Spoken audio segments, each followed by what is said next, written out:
नमस्कार दोस्तों, ये है जॉबलेस घर जमाई चैप्टर 1। स्वाभिमानी घर जमाई। एक बड़े शहर के आलीशान बंगले में राघव अपने ससुर गजेंद्र के साथ रहता था। राघव पढ़ा लिखा था, लेकिन उसके पास नौकरी नहीं थी, इसलिए लोग उसे घर जमाई कहकर चिढ़ाते थे। एक सुबह गजेंद्र ने उसे बरामदे में बुलाया और कहा, राघव, जीवन एक व्यापार है, जो झुकता है वही फलता है। मेरी कंपनी में तुम्हारी ईमानदारी काम नहीं आएगी, तुम्हें चतुर बनना होगा। राघव ने उनकी बात सुनी, लेकिन उसके सिद्धांतों ने उसे कुछ और ही सिखाया था।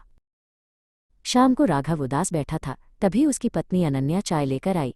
उसने राघव का हाथ थामकर कहा, राघव, लोग क्या कहते हैं इसकी चिंता मत करो, मुझे तुम्हारी सच्चाई पर गर्व है।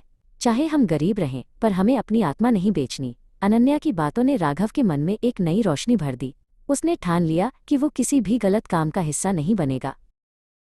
अगले दिन गजेंद्र ने राघव को अपने ऑफिस बुलाया। मेज पर कागजों का एक ढेर लगा था।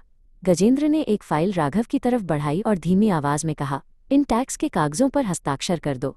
इसमें कुछ गड़बड़ी है, लेकिन इससे हमें करोड़ों का फायदा होगा। बदले में मैं तुम्हें अपनी कंपनी का डायरेक्टर बना दूंगा। गजेंद्र की आंखों में लालच की चमक थी। राघव ने उन कागजों को देखा। वे कागज झूठ और धोखे की बुनियाद पर बने थे। उसने अनन्या की ओर देखा, जो दफ्तर के बाहर खड़ी खिड़की से उसे देख रही थी। उसकी आंखों में एक मूक समर्थन था। राघव जानता था कि अगर वो आज दस्तखत कर देता तो वो हमेशा के लिए गजेंद्र का गुलाम बन जाता। उसने पेन को मेज पर वापस रख दिया। माफ कीजिए बाबूजी, मैं बेरोजगार हूं, लेकिन बेईमान नहीं, राघव ने दृढ़ता से कहा। ये पैसा मेरे स्वाभिमान से बड़ा नहीं है। गजेंद्र का चेहरा गुस्से से लाल हो गया। उन्होंने मेज पर हाथ मारते हुए कहा, तो फिर इस घर में तुम्हारी कोई जगह नहीं है, एक कौड़ी भी नहीं मिलेगी तुम्हें। राघव ने अपना सिर ऊंचा रखा और दफ्तर से बाहर निकल गया। राघव ने अपना छोटा सा सूटकेस पैक किया। अनन्या उसके साथ चलने को तैयार थी। उन्होंने वो आलीशान बंगला छोड़ दिया और शहर के एक छोटे से किराए के कमरे में रहने लगे। राघव ने ट्यूशन पढ़ाना शुरू किया और अनन्या ने सिलाई का काम। उनके पास सुख सुविधाएं नहीं थीं, लेकिन उनके मन में एक सुकून था जो उस बंगले में कभी नहीं मिला। कुछ महीने बीत गए। गजेंद्र की कंपनी में बड़ी उथल पुथल मच गई। उनके नए मुनीम सोमेश ने करोड़ों का घोटाला किया और फरार हो गया। गजेंद्र के पास अब न तो भरोसेमंद लोग थे और न ही पैसा। वो अपने अकेलेपन और गलत फैसलों की वजह से टूट चुके थे।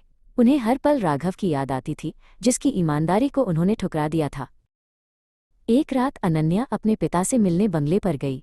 उसने देखा कि उसका आलीशान घर अब खाली और उदास लग रहा है। गजेंद्र सोफे पर बैठे हुए रो रहे थे। अनन्या ने उनके पास जाकर कहा, पिताजी, सच्चाई की राह कठिन होती है, लेकिन वो कभी डूबती नहीं।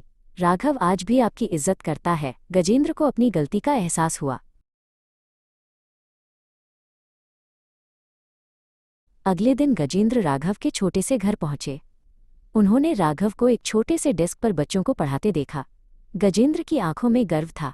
उन्होंने आगे बढ़कर राघव के हाथ थाम लिए और कहा, बेटा, मुझे माफ कर दो। मैं अमीर होकर भी गरीब था और तुम बेरोजगार होकर भी सबसे अमीर निकले। मुझे तुम्हारी ईमानदारी की जरूरत है।